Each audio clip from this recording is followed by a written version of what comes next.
At exactly 2:30 a.m. on October 3rd, 2016, 5 shadows moved through the quiet streets of Paris, like ghosts hunting their prey. Dressed as police officers, they weren't there to protect and serve. They were there to destroy a life in ways no one could imagine. The City of Light was about to witness the most audacious celebrity heist in modern history. And Kim Kardashian, lying peacefully in her $16,800 per night suite, had no idea. She was about to experience 11 minutes of pure terror that would haunt her forever. The perfect storm. 6 days earlier, September 28th, 2016, a sleek private jet cuts through the clouds over the Atlantic. I think it works well for everyone. Carrying its precious cargo toward Paris. Inside, Kim Kardashian sits with her personal assistant and bodyguard, completely unaware For her, that her decision Paris to was a attend Paris sanctuary. Fashion Week would set in motion a chain of events that would change everything. Paris wasn't just another city for Kim. It had become her sanctuary, her escape from the relentless American paparazzi. The fashion capital welcomed her with open arms, and she returned that love by documenting every glamorous moment for her millions of followers. But this time was different. This time, someone else was watching. Her arrival at Le Bourget Airport at 10:40 a.m. marked the beginning of what should have been another successful fashion week. Kourtney and Kendall would join her later, creating the perfect Kardashian takeover of Parisian haute couture. The week unfolded like a perfectly orchestrated symphony of luxury. Givenchy shows, front row seats at Off-White, exclusive dinners at Azzedine Alaya's private showroom. Every appearance generated headlines. Every photo sparked millions of likes. The cameras never stopped clicking, and Kim never stopped performing. But on her very first day, something happened that should have been a warning. A well-known prankster named Vitaly rushed toward her, attempting to grab her in what he called a harmless prank. To Kim, it wasn't funny. It was a stark reminder Paris Fashion Week had of begun, how easily strangers but could danger breach was her already bubble in of the security. She brushed it off and kept posting. Day and night, the content flowed. Even in her private moments at the Hotel des Portales, the camera never truly turned off. The no-address hotel, hidden behind imposing black gates, in one of Paris's most exclusive neighborhoods, just minutes from the Champs-Élysées, sat a secret that only the world's elite knew about. The Hotel des Portales wasn't just any luxury hotel. It was known in celebrity circles as the no-address hotel, a fortress of privacy. For those who needed to disappear from the world's gaze, no lobby, no obvious entrance, just a narrow alley, a keypad, and a discreet concierge. Beyoncé had hidden there. Madonna had found peace within its walls. Leonardo DiCaprio had used it as his Parisian refuge. Kanye West owned one of the apartments for years, and it was where he and Kim had celebrated their wedding trip. The building itself told stories of French aristocracy. This 19th century mansion had once housed royalty before being sold in 2004 for $38 million to a French billionaire who transformed it into the ultimate celebrity hideaway. 2 high-end rooms and 9 luxurious suites, each one a fortress of discretion. Kim had booked the crown jewel, the most expensive suite that commanded up to $16,800 per night. But luxury came with a price that had nothing to do with money. Just days before her Paris trip, Kanye had surprised her with a second engagement ring, a massive $4 million diamond that caught light like a captured star. During her stay, she proudly showcased it in photos that reached millions of screens worldwide. Among those millions of viewers, some weren't admiring fans.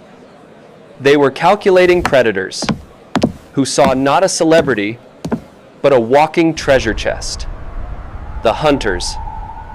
In a dimly lit Parisian bar, far from the glittering world of fashion shows and celebrity parties, 5 men gathered around a small table.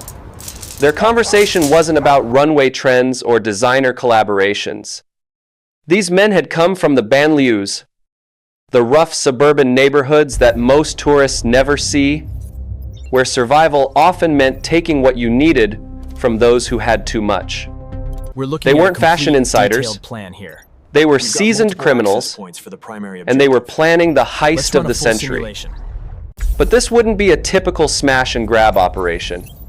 This job required precision, intelligence, and nerves of steel. They spent weeks gathering intelligence, piecing together Kim's schedule like a deadly puzzle.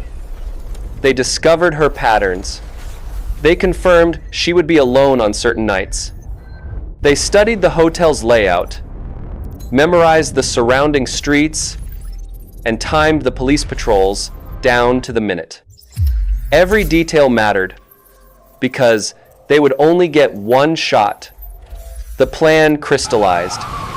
Fake police uniforms to command instant authority, counterfeit badges to appear legitimate, and just enough firepower to ensure compliance, without unnecessary violence.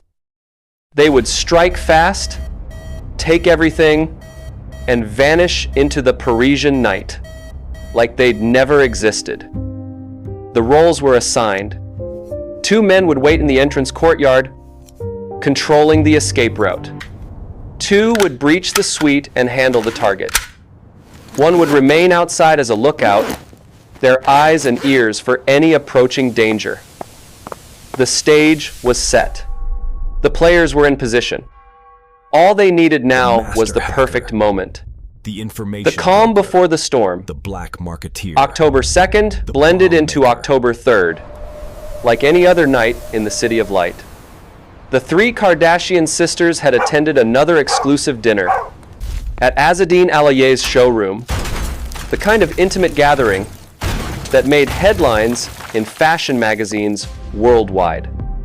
At 9:45 p.m., as the evening wound down, the sisters made different choices that would prove fateful. Kourtney and Kendall decided to continue their night at La Arc, one of Paris's most exclusive nightclubs. Kim, perhaps tired from days of non-stop appearances, chose to return to the safety of her hotel suite. In a decision that would haunt her forever, she sent her bodyguard with her sisters, believing she would be safe alone in her fortress of privacy. Around 1 a.m., Kim returned to the Hotel des Portales. The streets were finally quiet. The cameras, for once, weren't flashing. She went through her nightly ritual, removing makeup, taking a quick shower, slipping into a comfortable robe. For the first time all week, she could breathe. She settled into bed with her phone, scrolling through the day's photos and messages, completely unaware that 5 floors below, her entire world was about to explode. The perfect crime begins. At precisely 2:18 a.m., Paris's network of street cameras captured something that would later become crucial evidence.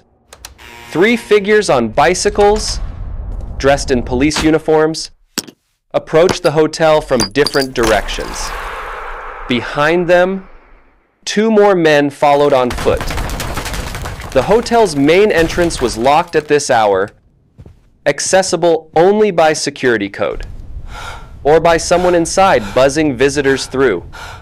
When the 5 men appeared at the door, the night concierge didn't hesitate. Seeing what appeared to be police officers, he immediately granted them access. It was the first domino in a chain reaction that would unfold with terrifying precision. The break-in had begun, but Kim remained blissfully unaware, scrolling through her phone, just moments away from sleep. Then her door exploded inward. 2 masked figures stormed into her sanctuary, dragging the hotel concierge behind them. The man was already bound and gagged, his eyes wide with terror, above the duct tape covering his mouth. Kim's first thought was almost laughable in its innocence. Maybe this was another prank, like Vitaly earlier in the week. But then she saw the gun, and her blood turned to ice. Panicking, she reached for her phone to call her bodyguard. But before her fingers could complete the number, one of the intruders snatched the device away. "À terre," they shouted in French. She didn't understand the words, but the meaning was crystal clear. Get on the ground. They yanked her hands behind her back, securing her wrists with zip ties. That bit into her skin. One of them produced a roll of duct tape, and as he grabbed her, her robe loosened and fell open. She was completely vulnerable, completely exposed. The Grandpa Gang, the man handling her with such clinical efficiency, was 60-year-old Omar 8 Kadach, known on the streets as Old Omar. Despite his age, he was the undisputed leader of this operation, a veteran of decades in the Parisian underworld. Omar wasn't some desperate young criminal looking for a quick score. He was old school, a professional who had spent a lifetime perfecting the art of taking what belonged to others. Armed robberies, high-end thefts, and multiple prison sentences had given him a reputation that commanded respect in criminal circles. His partner inside the suite was Didier Debroc, nicknamed Blue Eyes, not for any romantic notion, but because he was memorable in all the wrong ways. Like Omar, Didier was no amateur. He was there to do a job and disappear, nothing more. For a terrifying moment, as Omar's hands moved over her bound form, Kim thought he might violate her. But he was focused on business, not pleasure. He tied her legs together with practiced efficiency and dragged her toward the marble bathroom. The concierge was already there, bound and gagged, his eyes reflecting the same terror that now consumed Kim's world. The 2 men worked like a machine, every movement rehearsed and purposeful. Didier kept the gun trained on Kim, while Omar began methodically searching the suite.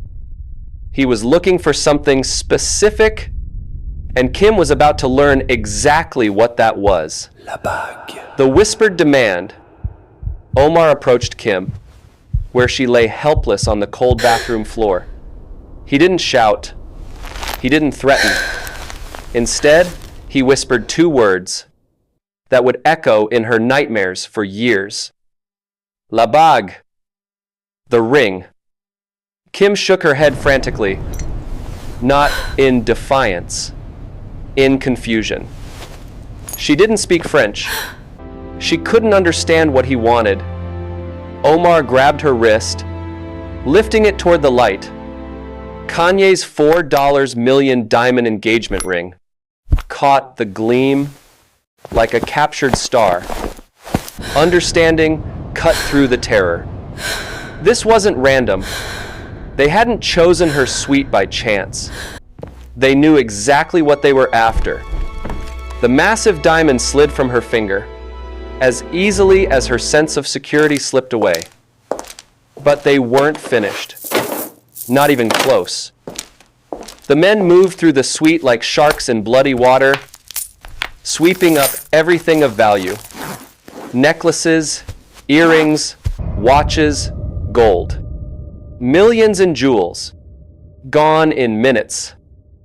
Through it all, Kim stayed silent. Her mind wasn't on the diamonds. It was on her children. Would she ever see them again? Or would this night be the end of their mother's story? The hidden witness. What the robbers didn't know was that Kim wasn't entirely alone in the suite.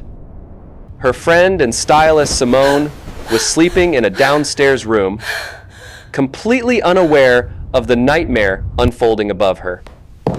It was Kim's screams that finally woke her, cutting through the walls like a knife through silence. Simone immediately understood that something terrible was happening.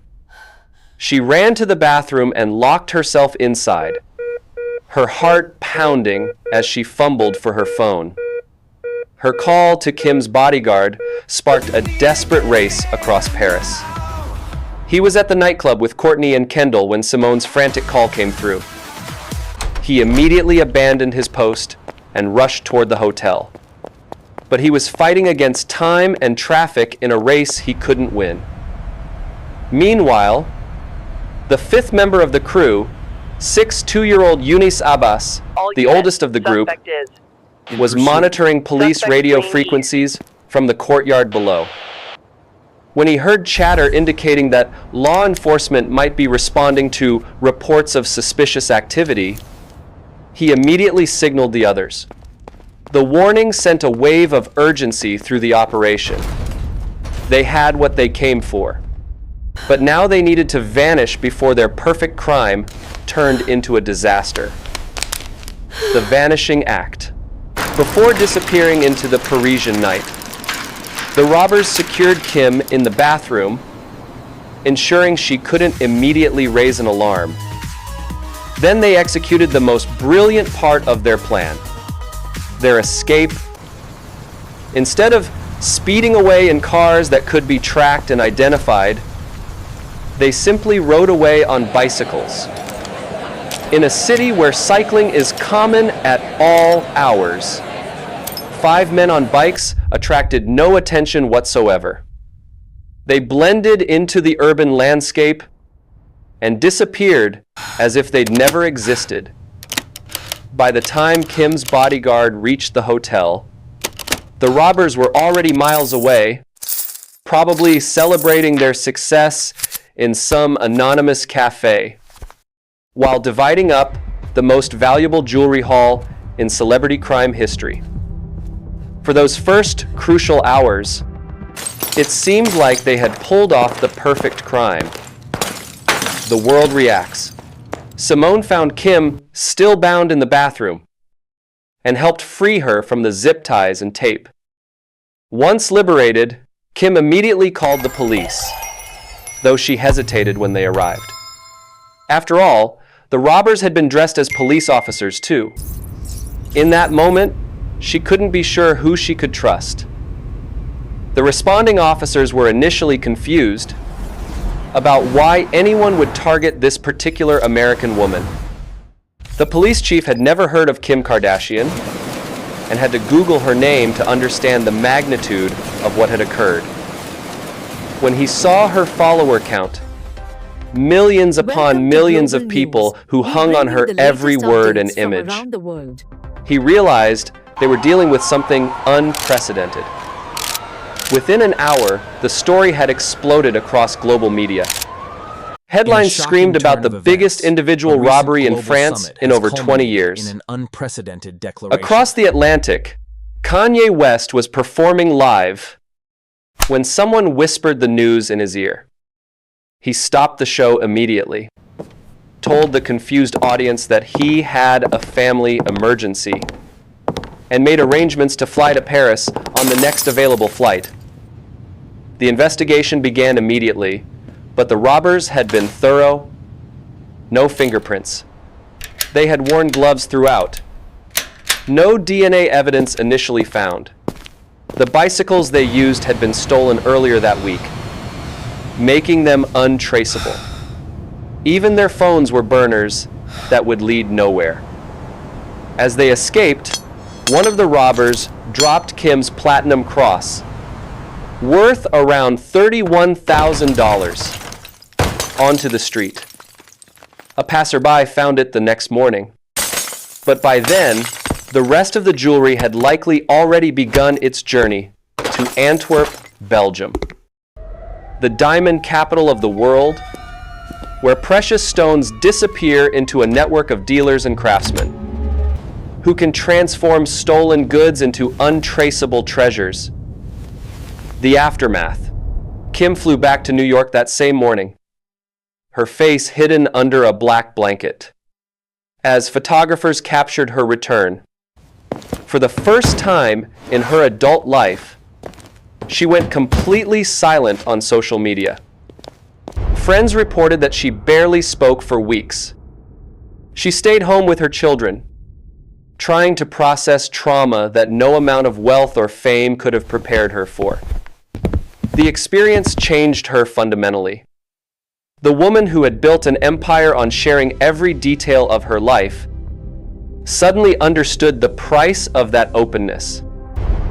She had painted a target on herself, and professional criminals had taken careful aim. The hunt. While Kim tried to heal, French police were building their case with the methodical precision of a master craftsman. They had street camera footage showing the approach and escape.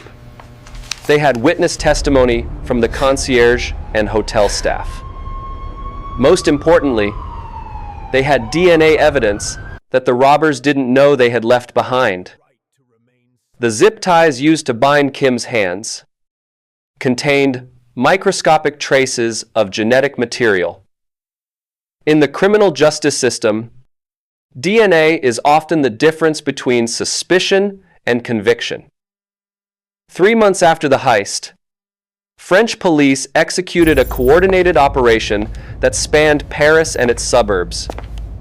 At exactly the same time, 17 suspects were arrested in raids across the city.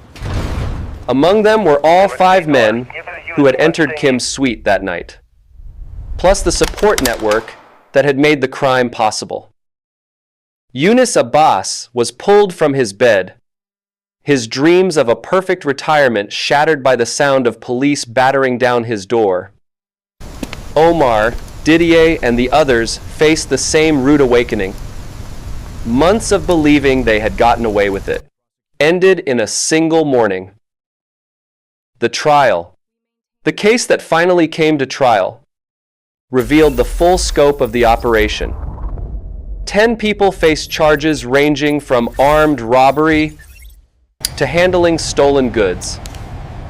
Because many of the defendants were in their 60 seconds and 70 seconds. The French media dubbed them the Grandpa Gang. It was me. Wiretapped phone conversations revealed their discussions about moving and selling the jewelry.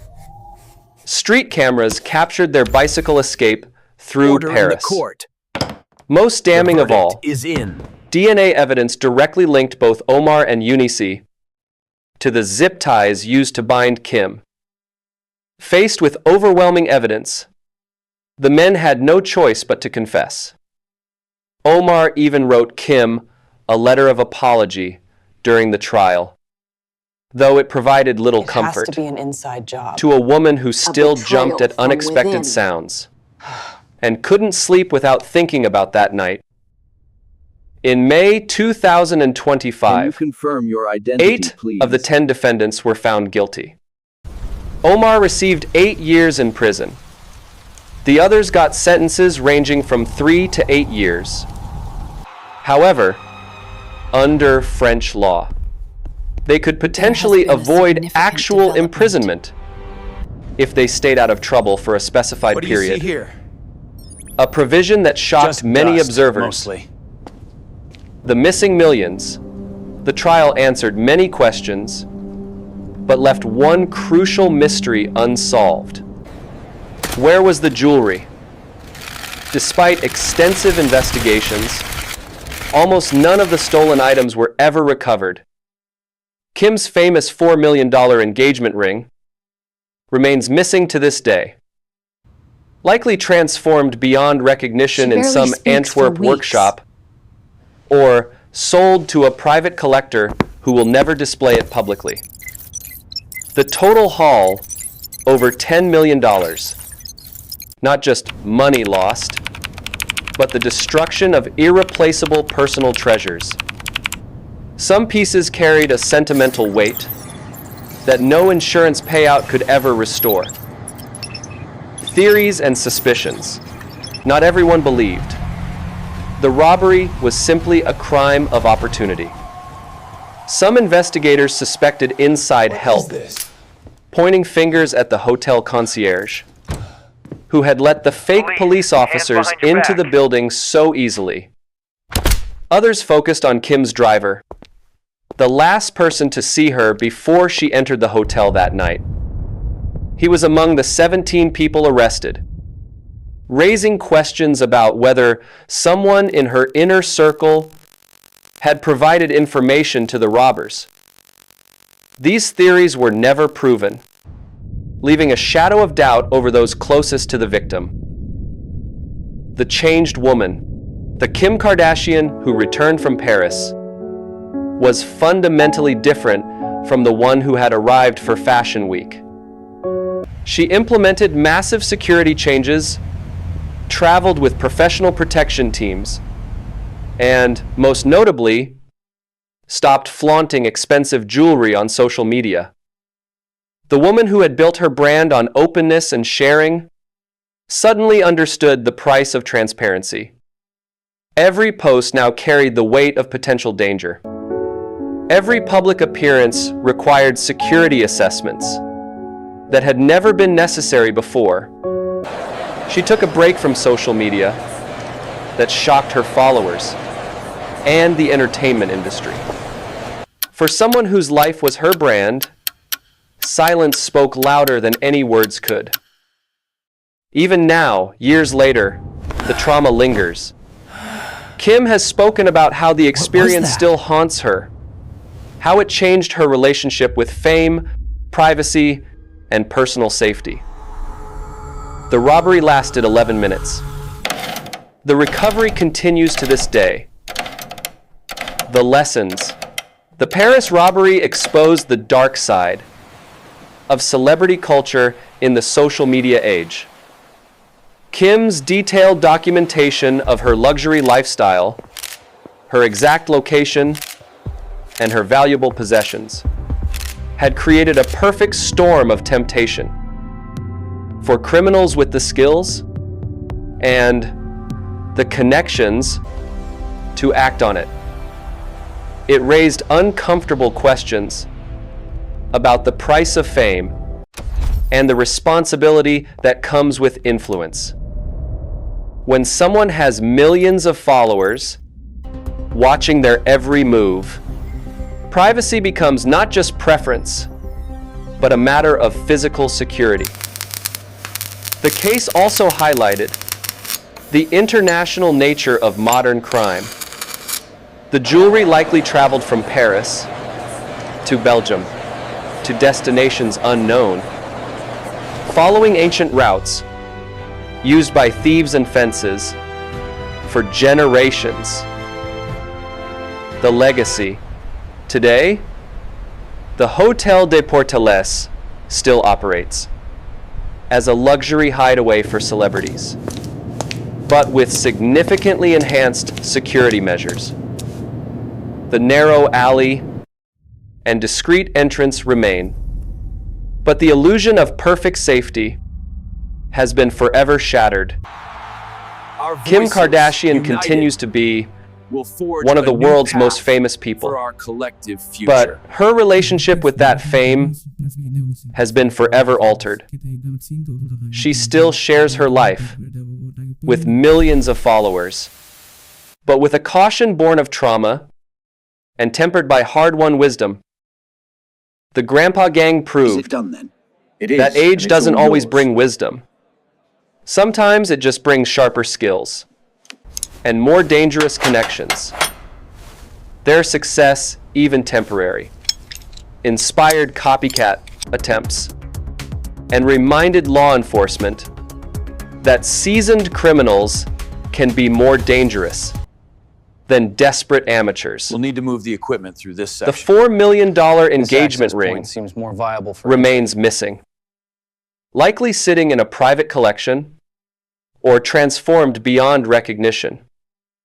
But its true value was never monetary.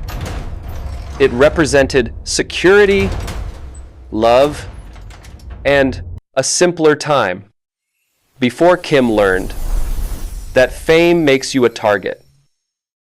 For 11 minutes on October 3rd, 2016, 5 men in fake police uniforms held the world's most famous reality star at gunpoint and walked away with more than just jewelry. They stole her sense of safety, her trust in strangers, and her faith in the protective power of wealth and fame. They proved that no one is untouchable, no matter how many millions follow their Instagram account or how much security money can buy. In the end, we're all vulnerable to those who would take what isn't theirs and vanish into the night like shadows. The City of Light had shown its darkest side, and nothing would ever be the same. For more untold stories of crime, celebrity, and the shadows that lurk behind fame's bright lights, follow Obscurix and discover the truth behind the headlines.